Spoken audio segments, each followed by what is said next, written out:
you're going to start to identify some things that are very core to you. And so whether it's values, convictions, virtues, goosebumps, strengths, all this kinds of things, when you start to identify those things, what are you doing? You're identifying authenticity, right? I mean, if that's who you are, this is who I am authentically. So one thing that Dr. Andy often says too is, follow the clues. Well, how do you know if you have or haven't identified, who you are and you're operating in that capacity? Well, guess what? Let's just start kind of on the negative side. If you haven't, identified those things, you're probably going to feel stuck, anxious. You're going to be avoiding certain situations or people even because you have imposter syndrome or just general uncertainty. You're going to be, apathetic about your purpose and mission, when you've identified those things. Well, you start to feel authentic, genuine, natural, normal, resilient, free. You've predetermined then what you're going to say yes and no to, whether it's an obstacle or an opportunity, because you have that sense of self-awareness. This is who I am. This is what I love. This is what lights me up. This is my strength and how I want to apply those things.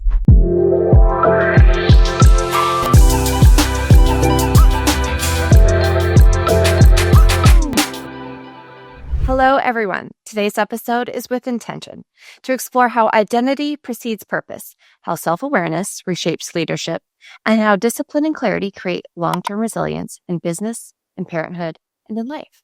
This episode is not about hustle or tactics. It's about who you are before you actually build. Today's conversation is about why identity, not achievement, is the foundation of resilient leadership. It's about what happens when success is built from clarity instead of ego, and how knowing who you are becomes the anchor that allows you to rise under pressure, responsibility, and the growth. My guest today has built businesses at scale, but what he's most passionate about is helping people understand themselves deeply enough to lead with integrity and with grit. David Ask is an entrepreneur whose products are carried in over 3,700 retail stores, including the major brands like Home Depot and Lowe's. He's known for challenging the conventional motivation by teaching leaders to start with who they are before asking why they do what they do. Currently writing The Guardians of Grit, David focuses on identity, self-awareness, and raising resilient leaders at work, at home, and in life. David, I'm so glad to have you here on this podcast. My pleasure. Thanks for having me. This is great. Your bio just stood out to me in so many ways. You're an inventor. You do all of these amazing things, and yet you have a different story just in leading who you are to put that impact into the world. Before the listeners really get to know your story, can you share just kind of a brief, the little journey that brought you into the building and the leadership of how it began? Yeah. So thanks again for having me. This is great. I so enjoy talking about people that are, or with people that are forward thinking and building something and, with this idea that other people can kind of stand on your shoulders and learn from you and keep going. And, that's kind of thing. I'll be around growth minded and creative type people. So my story is, I grew up in a little town in Minnesota, and I moved to Nashville, Tennessee when I was, right after high school. And I never looked back. Like I love my roots in my Scandinavian roots. How about that, in Minnesota? And at the same time, I found a new home here too. And it's my parents still live in Minnesota and so on. But I grew up with two parents who were both business owners. So my dad had a metal fab shop and did really fancy woodworking and things like that. And my mom had a private music studio. And so it was really neat to see how they just kind of ran their, businesses in a small town and navigated those things. And I was always drawn to, whether it was a business owner or an entrepreneur, which I think are different. There's a lot of people who can create a business for themselves and so on, kind of create a job for themselves, as it were, which is great. But I was always drawn to those people that, kind of had multiple irons in the fire, and they didn't necessarily, have to work, 8 to 5, all that kind of thing. And they had some margin. And I'll be honest, I was a bit, kind of, I don't know, maybe jealous, as I was kind of getting started in my life, watching, people close to me that kind of had that liberty. And I'm like, well, how did they do that? And what gives them permission to, kind of live outside the box, that kind of thing? And so I always had a desire, but I didn't know, kind of what my niche, might be. And so about 10 years ago, my brother-in-law called me one day and he said, David, where do I get a thermostat guard with this combination lock? So technically the idea was his, and he and I ended up developing, a product together. Fortuitously, I ended up buying him out and then got into Home Depot and, about 7 years ago, and Lowe's about 2.5 years ago, and so on with my StatGuard Plus and so on. But what was fascinating is it really started to open up my mind to now what's possible, so you get a win and you're like, man, okay, that was hard. It wasn't, too hard. Now what else is possible? So since then, it's like the world has kind of opened up for all types of, opportunities and so on. I love it. I think that being an entrepreneur is one thing, but then also to be a creator and an inventor of something takes an entirely different side of your brain. And to put those together is really, I give you credit because a lot of people are still kind of your entire life is trying to figure out how to incorporate that one side with the other, let alone just do the one side at all. So good, kudos to you.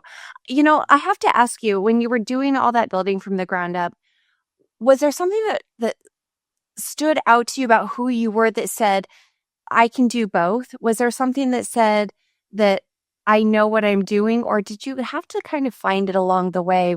How did that guide you into that process? Yeah, I think it's probably pretty messy in general, so I'm not sure I can necessarily like tie a nice little bow on it. But so I think there's probably a lot in me, honestly, that was kind of striving out of desperation on some level to like, I just want to, do something great. I want to become, something great or be, like, don't we all?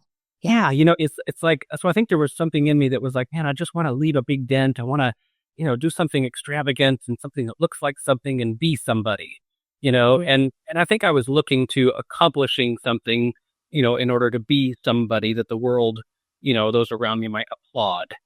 And as opposed to, not being a nobody, that kind of a thing. So there's probably some things in there that were probably not super healthy, honestly. It wasn't all just real virtuous, like I'm a creative and I want to create something great that the world can enjoy. There's, that we're messy, right? There's a lot going on internally that, that motivates us that sometimes are, not super healthy and beneficial. So, but what I love it, yeah. I was just going to say, what I love about that though is for the listeners, I think we get this assumption that to do great things in the world, you just know, and it's there and it's like rooted in us and we were raised in that environment. And a lot of the times in many of these interviews that I do, what I love about it is hearing the stories, because it's actually the other way around, where it's not something that's given to them. It's not ingrained in them. And it's not something that they're even raised in, but they know that they're worth more, that they know they want more. Kind of like you said, it's just they felt that desire and that urge and they found it themselves. And I think that's what I love hearing from you. Yeah. It's an interesting thing. I think that, I'm not going to get too deep in the weeds here, but I really feel like there's something woven into all of us that desires, grand things, right? I mean, we like looking at sunsets and, beauty, and we like listening to beautiful music and things like that. There's something, that is so true to how God made us that we want to become part of that, right? It's like we're drawn forward into beautiful and grand things.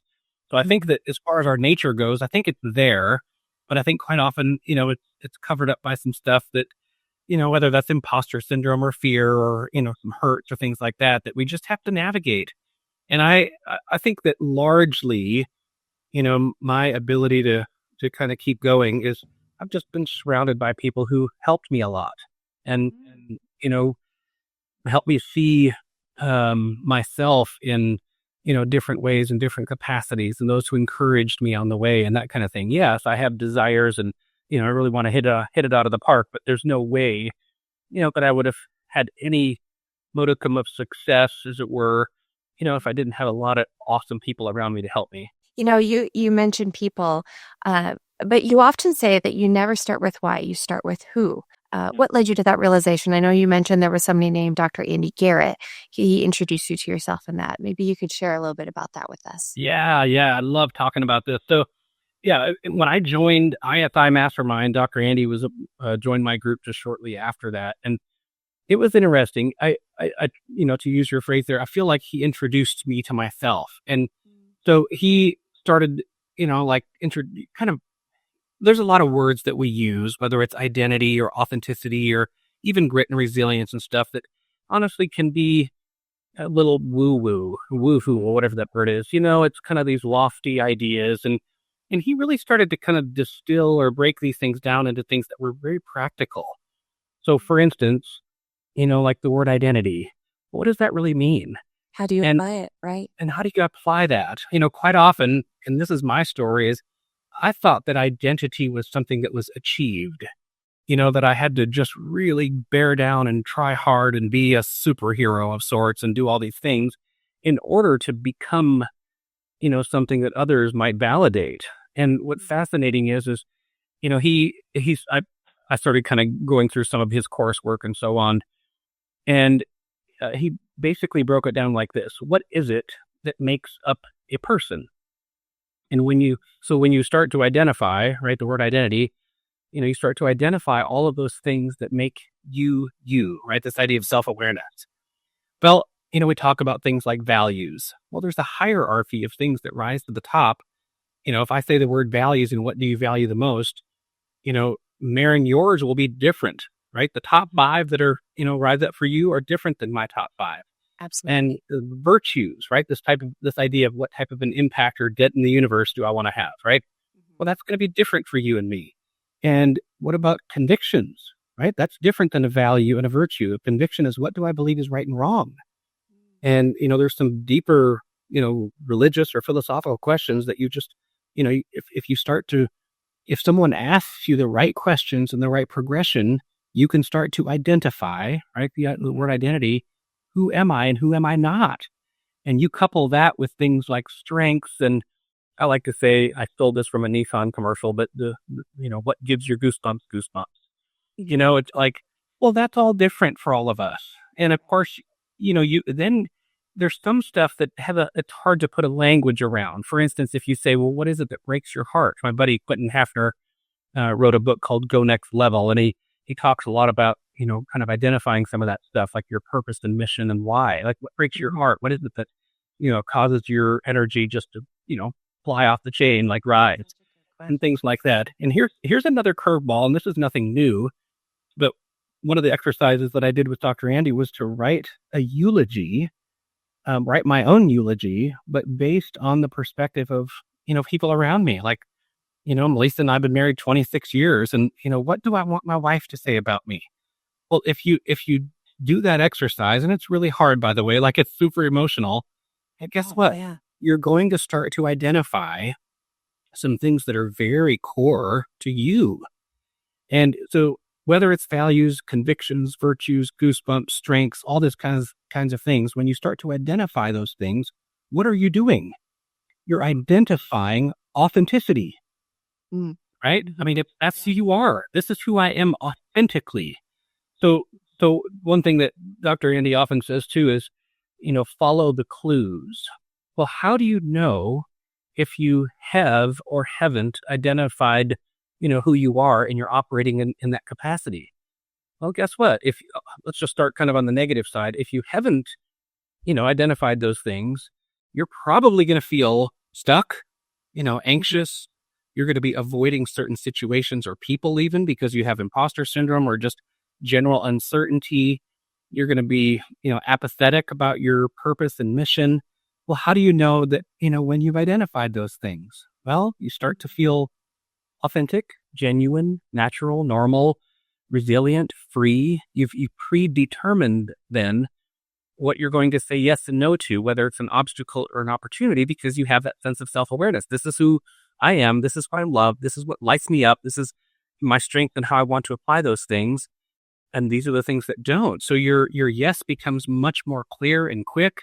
Your no, same thing. And, you tend to just operate in a much more free, space. Yeah. I like, you said in the beginning, you have that urge. And as I'm hearing you say that, I'm thinking to myself, I get that feeling of being safe. Like, Oh, yeah. I get to be me. and I like immediately, like if you could see us on the video for those that are just listening, like I feel lit up. I feel ready to go when you say that because I know what lights me up. I know what brings fire to who I am. And you're right. It gives this like, that's my purpose. There's something there. So I love that. Just to your point, I just noticed when you made that gesture with your hands, I felt like your spine kind of straightened up. You know what I mean? Probably, yeah.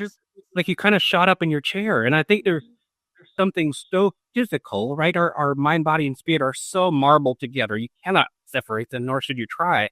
And when, one affects the other. So when you have that sense of, this is who I am, this is what lights me up, and I get to operate in this capacity, and, nobody's telling me to be like my older brother or be like somebody else or whatever it is, right? Yeah. Man, it's amazing, that sense of wonder and wander. It's an empowering feeling. Yeah. Yeah. I love that. So my next question for you is once you kind of understood that self-awareness, what shifted and changed for you in your life at home, at work, in business, and family? How did all of that change for you? Yeah, I think that I started to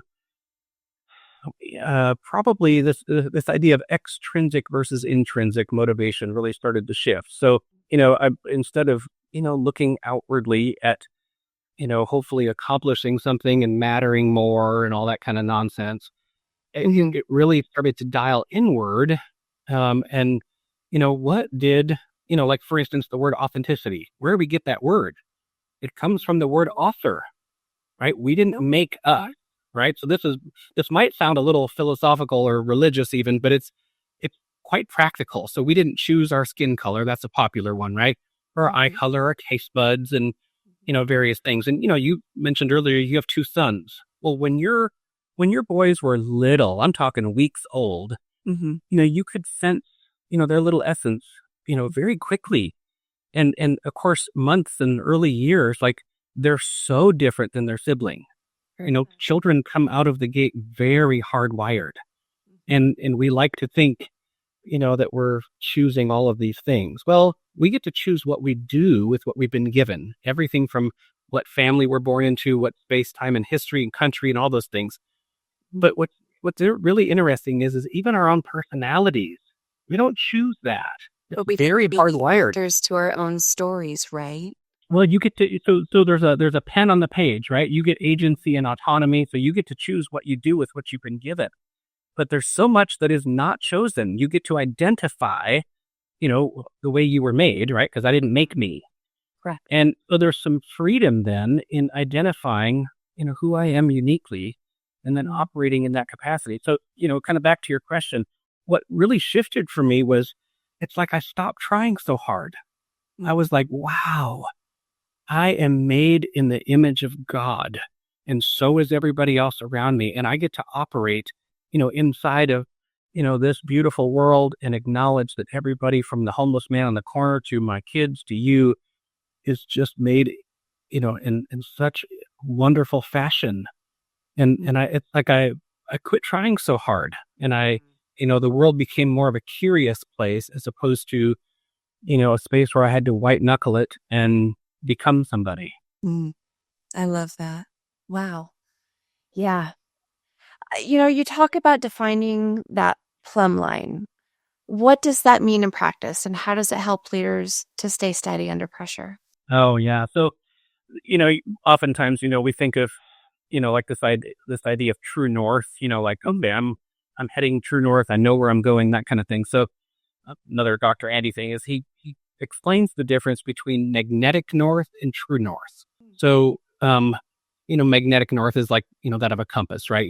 If you're out wandering in the woods or whatever, your compass is attempting to find north, right? It's reading the magnetic field around it. Okay. And it's attempting to find north, where true north is what? It's a specific set of coordinates, right? It's like a GPS coordinates. So I think that the human heart and the human mind is not so much different than that. When we walk into a room, you mentioned safety. If we walk into a room where we feel less than or imposter syndrome or, whatever that might be, we're kind of like a compass. We're reading the room. We're reading the magnetic field around us. Whereas a plumb line, is a specific set of coordinates. I mean, literally there are some Amish folks around here that do building of barns and things like that. They don't use a level. They use a plumb line. And a plumb line, of course, is, it's a string with a weight at the bottom that you hang from a board, whatever, and you measure against it. Because a level might be wrong sometimes. You might not have it oriented on the board. There could be something sticking under one end. But a plumb line has to be 100% true because of gravity. So if you look at our internal constitution with regards to values, convictions, virtues, and things like that, that's where, okay, I'm feeling off today, or I'm saying yes to some things that are how about this, just unproductive at the very least. Well, how do you know then if I want to get back to the center of the road, i.e. the plumb line, how do you know where that is? And I think not to get pulled against those polar poles. Yeah. So you have to have a description of what that plumb line is for you. So, yeah. Oh, I like that. How do you personally anchor your plumb line on a daily basis when the decisions and the demands and all those expectations, how do they, when they pile up, how do you handle that? Yeah, I think that my friend Dan Miller, he passed away a few years ago, but he was the guy that wrote 48 Days to the Work You Love. He's a New York Times bestseller, and No More Mondays, and he had a podcast that had, 300,000 listeners on any weekly basis and so on. And I asked him one time, I said, Dan, what's your morning routine? Because he mentioned his morning routine quite a bit on his podcast. And he said his morning routine was 2 hours. And he talked about getting the rudder of the boat, as it were, pointed in the right direction. And I said, 2 hours? Why 2 hours? And he very simply said, oh, I have to. And I thought, this guy has an Oxford, he went to Oxford to get his doctorate, wildly successful in every way. And he said very humbly, I have to. So what's fascinating is over the years, I've noticed that my morning routine, so how do I get pointed in the right direction and anchored to my plumb line?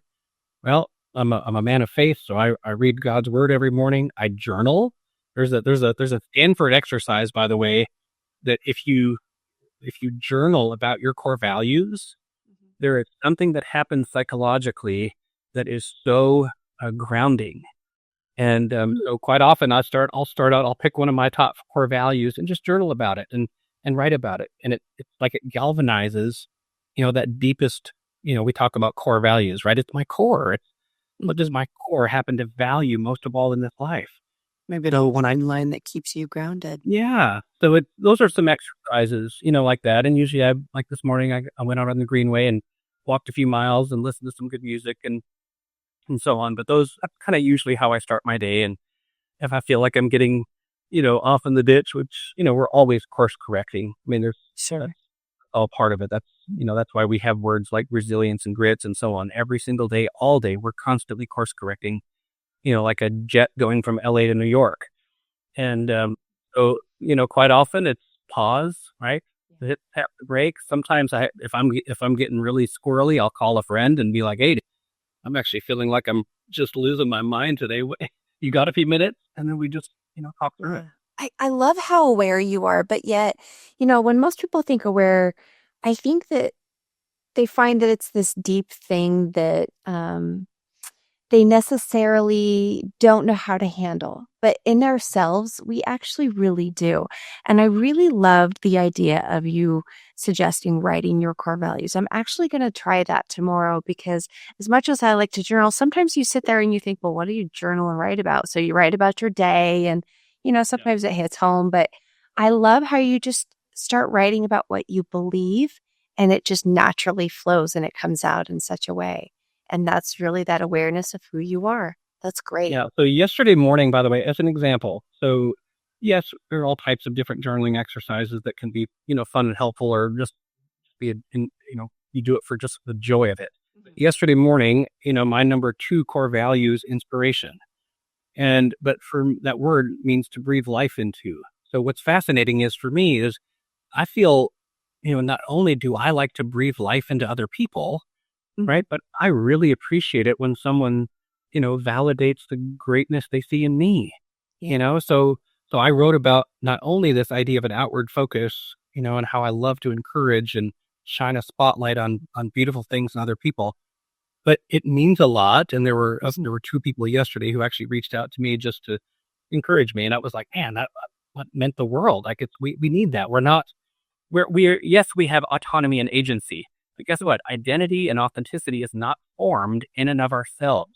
We were meant, especially with children, right? That's the main precursor to everything that happens in our lives. We were meant to be raised. What does that mean? We were meant to be caused to rise, right? We don't just provide food and shelter for our children. We help them navigate the obstacles within and without. We help them build grit and resilience. We help them understand the bedrock of why we believe what we believe. And we don't leave a bunch of question marks to them and say, figure it out on your own. Yeah. Right? I'm a man who has a plumb line for my family. We often say people like us do things like this. We have shirts that say Team Osk on them because I want my kids and my wife to know that, guess what? We think or swim together. Mm-hmm. So there's in fact, by the way, Dr. Andy said, I asked him when I was writing this book, I said, what's the number one thing that a father should bring to his family? And you know what he said? He said, it's the number one job of a dad is to remove as much uncertainty as possible. And I thought, what in the world? But guess what? The more that I get into, kind of into those weeds, I'm like, well, what does that really mean? Yeah. Well, if you're removing uncertainty, well, that covers a lot of ground, right? My kids, my wife, they know they're safe. They know they're loved. They know they're delighted in, right? They know that dad's not going anywhere, that dad is for them like a hurricane, that whatever obstacle comes up in our family, we are going to crush this thing and get through it together. And if we screw up and dad's moody and a jerk, well, guess what? We're also going to say, I'm sorry. Yes. But those are the values that we operate in. So, I think that's the kind of, ethos that is just so important that we remove as much uncertainty as possible in ourselves and those around us. I love that. You're talking about the book, The Guardians of Grit. It's a focus on raising your uncrushable sons. What kind of leadership do you believe that the next generation needs to be modeled for them? Yeah, it's kind of funny. You and I talk about writing books, right? You're an author, and I don't want to say that I've got some lock on something, right? I think I've stood on some shoulders, of those who think way higher thoughts than I do. And I probably have a different lens that I'm explaining some things through. But, I think that, when you look around, as to kind of what's happening in our world, how about this? You're never going to hear, a girl or a wife, or even a son ever say a few things. One of them is, gee, I wish my dad didn't lead with such courage, conviction, and clarity. Never are going to hear that. Very true. So guess what you're probably going to maybe hear or at least experience on someone's face? Just the opposite of that, right? When they didn't have a father who showed up with courage and love and humility and grit and all those beautiful things. And how about on the other end of that, they had a dad who took off, or they had a dad who was abusive, or one who was avoidant or just indifferent. I mean, it's the deepest ache of someone's heart to have someone who saw them, right? Like, I see you and I love you, and to start naming those riches in them as they get older, right? It's like, that's just the stuff that you just ache for when you don't have that. So I think that on a basic level, what we need most of all is men who understand for themselves their own plumb line. Like, what is it that I believe that is good and right and noble and pure and lovely and patient and kind? And to be able to anchor to that, to explain those things, and to raise, those around them, whether that's your friends or your kids' friends, inside of that beautiful structure, because it's available. We don't have to wing it. We don't have to make something up and try to figure it out on our own. Ugh. I already cannot wait to get my hands on your book. And I've got a list of people that I already am putting on a send it to them list. I think this sounds so incredible, and I think that you're doing amazing work. I even can tell you in my own self, my story does have a little bit of the resilience. I have healed gratefully, and I have a wonderful, amazing relationship with my dad now. And he always talks about how he's a great grandfather, but he really wasn't a great dad. And that's something that even he and I had to go through. So, man, you are just speaking my language. And pardon? Yeah, thanks for sharing that. And Yeah. isn't it wonderful though that when you can have those redemptive moments that where grace and mercy become more precious than the pain. Absolutely. Yeah, I think it's important work in the world, and I think you're doing great. I wanted to ask as we close, what is one question or one small action that you could invite your listeners to take with them this week if they wanted to lead with more of that clarity, more of that authenticity, and that integrity? Yeah, so I often use this quote by Benjamin Disraeli. He says, "The greatest good you can do for another is not to share with him your riches, but to reveal to him his own." And so I would say, listen, you have to understand for yourself that you are made in the image of the one who made hurricanes and lightning and tigers and tornadoes and Neptune. There's so much more going on inside of you that is just fabulous. And you need to start naming that. And by the way, if you don't, you cannot give away something you don't have.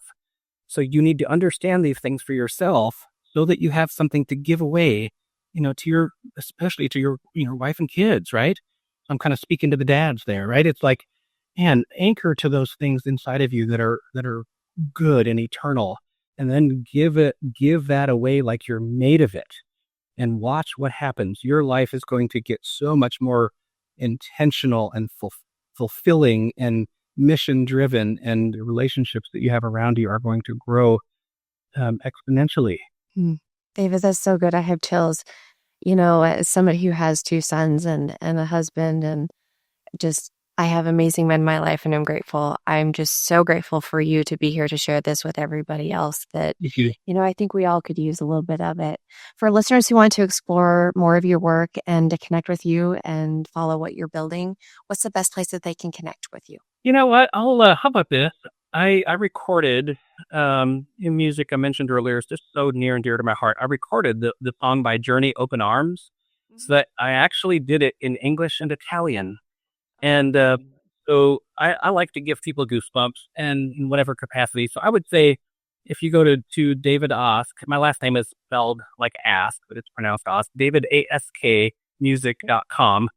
And my contact information's on there as well. So if I can do anything for anybody, just no strings attached, let me know. Perfect. And we'll have all of your info in the description of the podcast episode as well. But before we wrap up, I want to remind everyone, you don't have to be whole to lead. Leadership doesn't begin once everything is resolved. It begins when you root yourself in truth, when you realign with what matters, and you choose to rise with that responsibility right where you are. That's where it happens. Thank you for joining us. Thanks, David, for being with us. Thank you.